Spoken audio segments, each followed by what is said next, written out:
Hello दोस्तों, मैं तृप्ति आपके लिए लेकर आई हूँ कवि नागार्जुन द्वारा रचित कविता फसल। जैसा कि मैंने पिछली वीडियो में आप लोगों को कवि नागार्जुन जी का संक्षिप्त जीवन परिचय बताया है, इसलिए अभी हम डायरेक्ट कविता पर चलेंगे। कविता का शीर्षक है फसल। फसल शब्द सुनते ही खेतों में लहलहाती फसल आंखों के सामने आ जाती है ना। लेकिन फसल है क्या और उसे पैदा करने में किन किन तत्वों का योगदान होता है, इसे कवि ने अपनी कविता के माध्यम से बताया है। कविता में यह भी दर्शाया गया है कि प्रकृति और मनुष्य के सहयोग से ही सृजन संभव है।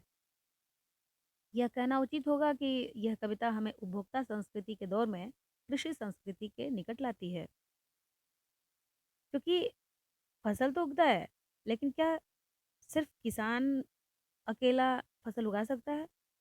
एक किसान किसान के योगदान के अलावे और भी बहुत सारे तत्वों का योगदान होता है। ये कवि हमें इस कविता में बताए हैं। कवि कह रहे हैं कि एक के नहीं, दो के नहीं, ढेर सारी नदियों का पानी का जादू।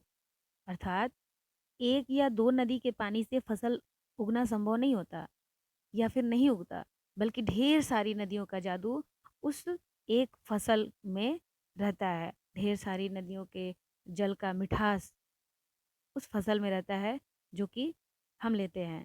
एक के नहीं, दो के नहीं, लाख लाख कोटि कोटि हाथों के स्पर्श की गरिमा।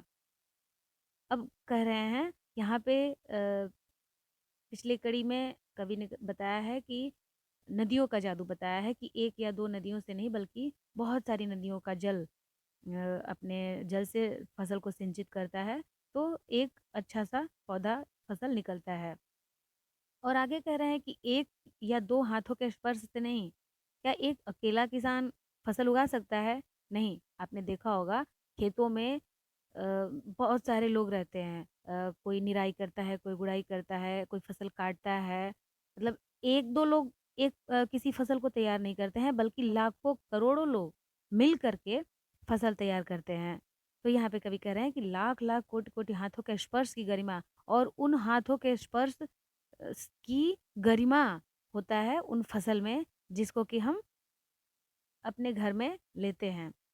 आगे कह रहे हैं कि एक की नहीं, दो की नहीं, हजार हजार खेतों की मिट्टी का गुणधर्म। अब कवि कह रहे हैं कि एक या दो मिट्टी के गुणधर्म नहीं होते हैं हमारे फसल में, बल्कि हजारों हजारों खेतों की मिट्टी का गुणधर्म होता है किसी भी फसल में, प्रत्येक फसल में। जैसे कि नदियों को पहले कवि ने बताया, तो नदियाँ यहाँ से वहाँ बहती रहती हैं, तो अपने साथ मिट्टियाँ भी तो लेके जाती हैं। तो अनेकों जगहों की मिट्टियों को अनेक जगह की मिट्टी अनेक जगह ले जाके फैलाती हैं। तो वो सारी मिट्टियाँ उस सभी फसल में क्या होते हैं, मिल जाते हैं। मतलब उन सभी मिट्टियों का वह फसल एक योगदान होता है। फसल क्या है? कह रहे कवि कि और तो कुछ नहीं है, वह नदियों के पानी का जादू है, वह हाथों के स्पर्श की महिमा है। फसल बिना नदियों के पानी के जादू का और बिना कई सारे हाथों के स्पर्श से फसल उगना संभव नहीं होगा। यानी कि हाथों के स्पर्श की महिमा है ये फसल। भूरी काली संदली मिट्टी का गुणधर्म है। मिट्टी एक प्रकार की नहीं होती, उसमें कुछ भूरी होती है, कुछ काली होती है, कुछ संदली होती है, जो न ज़्यादा भूरी न ज़्यादा काली। तो इस तरह की बहुत सारी मिट्टियों का गुणधर्म होता है इस फसल में। रूपांतरण है सूरज की किरणों का। सब कुछ तो हो गया, नदियों का पानी हो गया, मिट्टी हो गया, किसान भी हो गए, लेकिन सूर्य जब तक नहीं आएंगे तब तक तो फसल का उगना मुश्किल है। तो कवि कह रहे हैं कि रूपांतरण है सूरज की किरणों का, सिमटा हुआ संकोच है हवा के थिरकन का। यह फसल क्या है?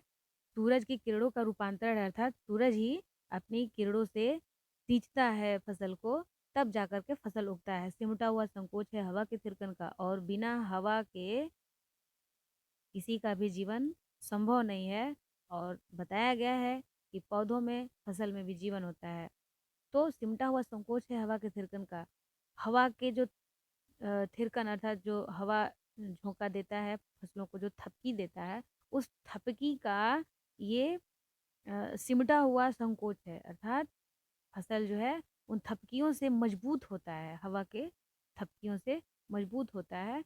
तो इस तरह से कवि का कहना ये है कि फसल किसी एक से नहीं बल्कि अनेक व्यक्तियों से, अनेक लोगों से, अनेक नदियों के जल से, सूर्य की किरणों से और हवा से, सबसे मिल करके एक फसल उगता है।